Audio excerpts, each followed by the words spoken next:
ഈശോ മിശിഹായ്ക്ക് സ്തുതിയായിരിക്കട്ടെ. പ്രിയ കൂട്ടുകാരെ, ഇന്ന് മെയ് 15. ഇന്ന് 3 പ്രത്യേകതകളുണ്ട്. ഇന്ന് പെന്തക്കുസ്താ തിരുനാളിന് വേണ്ടിയുള്ള ഒരുക്കം നമ്മൾ തുടങ്ങുന്നു. അതുപോലെ ഇന്ന് കതിരുകളുടെ മാതാവ്, അതായത് വിത്തിൻ്റെ മാതാവ് എന്നൊക്കെ പറയുന്ന മാതാവിൻ്റെ തിരുനാളാണ്. ഫലങ്ങൾ ധാരാളം ഉണ്ടാകണം, അതായിരിക്കണം നമ്മുടെ ജീവിതത്തിൻ്റെ ലക്ഷ്യം. ആത്മീയ ഫലങ്ങളെ കൊണ്ട് നമ്മൾ നിറയണം.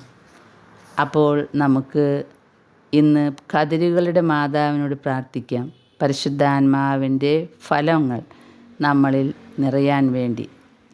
അതാണ് 2ാമത്തെ പ്രത്യേകത.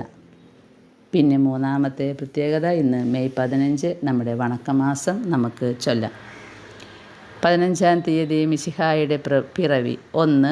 ഒന്നാമത് മിശിഹായുടെ പിറവി സംബന്ധിച്ചുള്ള വിശേഷങ്ങൾ. 2ാമത് പിറവിയിൽ പ്രദർശിപ്പിച്ച ദാരിദ്ര്യം. 3ാമത് ആ സമയത്തിൽ പരിശുദ്ധ മറിയത്തിൻ്റെയും മാറിയ ഔസേപ്പിതാവിൻ്റെയും ജാഗ്രതകൾ. ആദ്യം ബെത്ലഹേം നഗരിയിൽ മിശിഹായുടെ ജനനസ്ഥലമായ ആ തൊഴുത്തിൽ പ്രവേശിച്ച് അതിൽ നടന്ന സംഭവങ്ങളെ ഓരോന്നായി ഇന്ന് പരിശോധിക്കുക. പരിശുദ്ധ ദൈവമാതാവും മാറിയ ഔസേപ്പിതാവും ദൈവനിയോഗത്താൽ ചക്രവർത്തിയുടെ വിളംബരമനുസരിച്ച് ബെത്ലഹേമിൽ എത്തി. രാത്രിവാസത്തിന് ഒരു സ്ഥലവും കിട്ടായികയാൽ ഒടുവിൽ ഈ ചെറിയ തൊഴുത്തിൽ വന്ന് താമസിച്ചു. അവിടെയാണ് യാതൊരു പ്രസവവേദനയും കൂടാതെ പരലോകത്തിനും ഭൂലോകത്തിനും രാജാവായ രോഗരക്ഷിതാവിനെ പരിശുദ്ധ മറിയം പ്രസവിച്ചത്.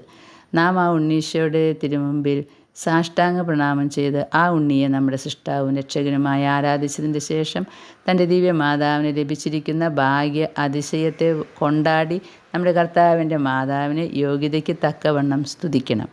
2ാമത് ആ സമയത്തിൽ ദൈവജനനിയുടെ ഉള്ളിൽ നിറഞ്ഞ മഹാസന്തോഷവും ഭക്തിയും ദൈവസ്നേഹവും ഇത്രയെന്ന് പറവാനോ വിചാരിക്കാൻ പോലും ആർക്കും സാധിക്കുന്നതല്ല. ആ തിരുവുണ്ണിയെ മടിയിൽ വെച്ചുകൊണ്ട് തൻ്റെ കർത്താവായി വന്ദിക്കുകയും കുമാരനായി അന്തമില്ലാത്ത സ്നേഹത്തോടെ മാറോട് ചേർത്തുകൊണ്ടിരിക്കുകയും ചെയ്തു.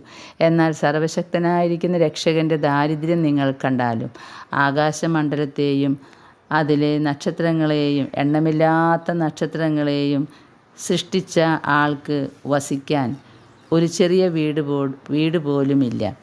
രാജാക്കളും ചക്രവർത്തികളും ഉയർന്ന സിംഹാസനത്തിന്മേൽ എഴുന്നള്ളിയിരിക്കുമ്പോൾ രാജാതിരാജനായ മിശിഹ കുറെ വൈക്കോലിന്മേൽ ഇതാ കിടക്കുന്നു. പൊന്ന്, വെള്ളി, നവരത്നങ്ങൾ ഇത്യാദി വിളയിക്കുന്ന ആൾ പഴയ വസ്ത്രങ്ങളാൽ ഇതാ പുതപ്പിക്കപ്പെട്ടിരിക്കുന്നു.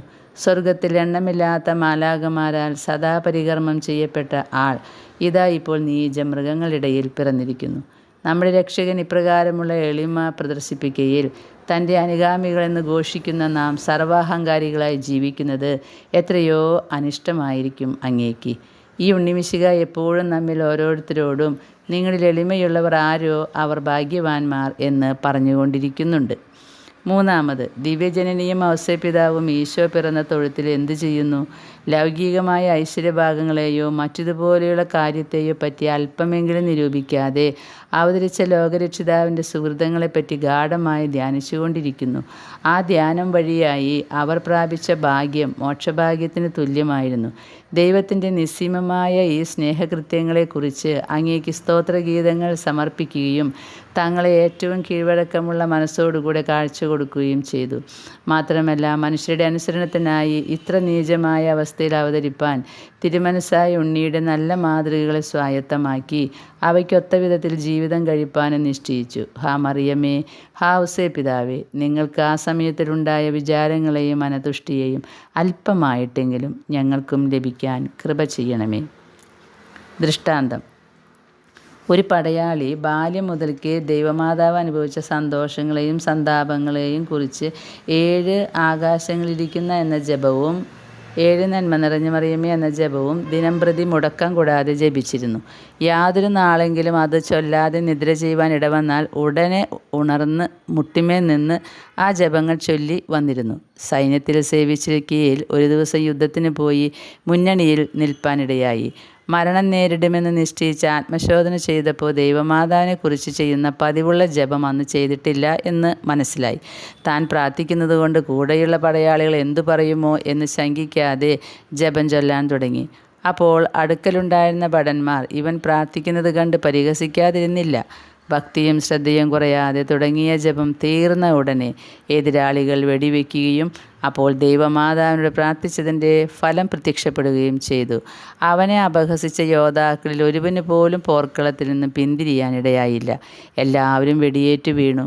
ഭക്തനായ ഈ പടയാളിയാകട്ടെ ഒരു മുറിവ് പോലും ഏൽക്കാതെ രക്ഷപ്പെട്ടു.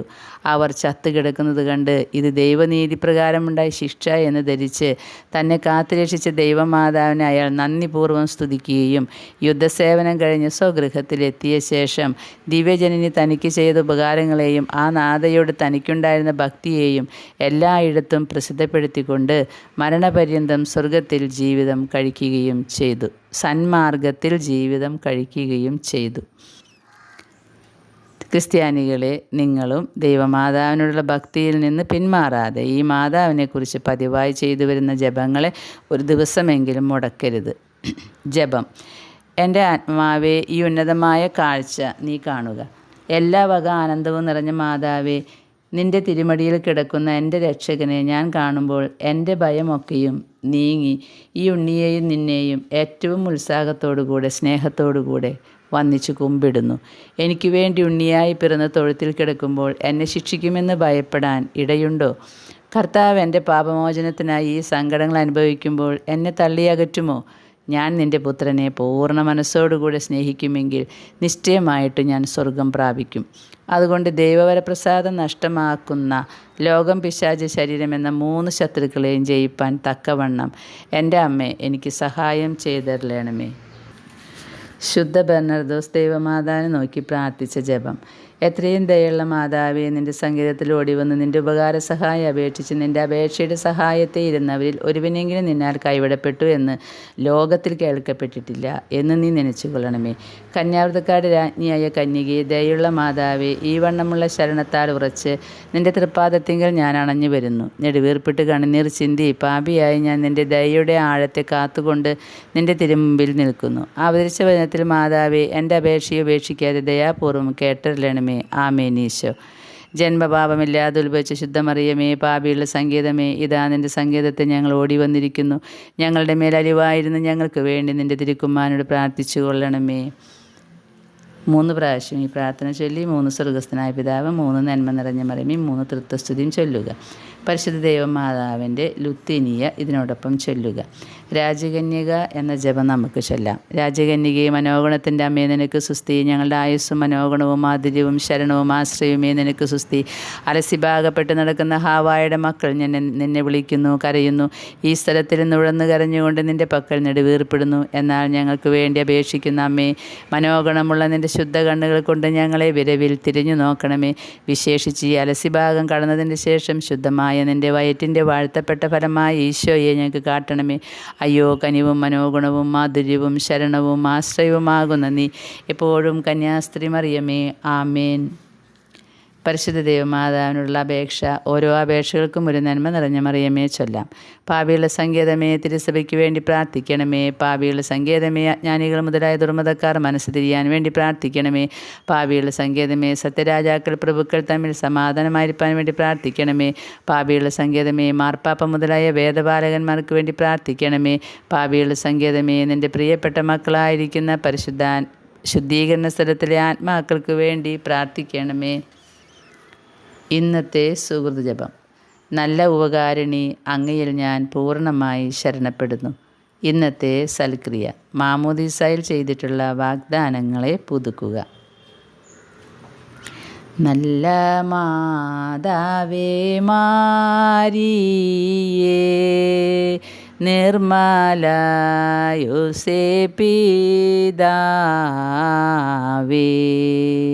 നിങ്ങളുടെ പാദ പങ്കജത്തിൽ ഞങ്ങളെ വച്ചിതാ കുമ്പിടുന്നേ.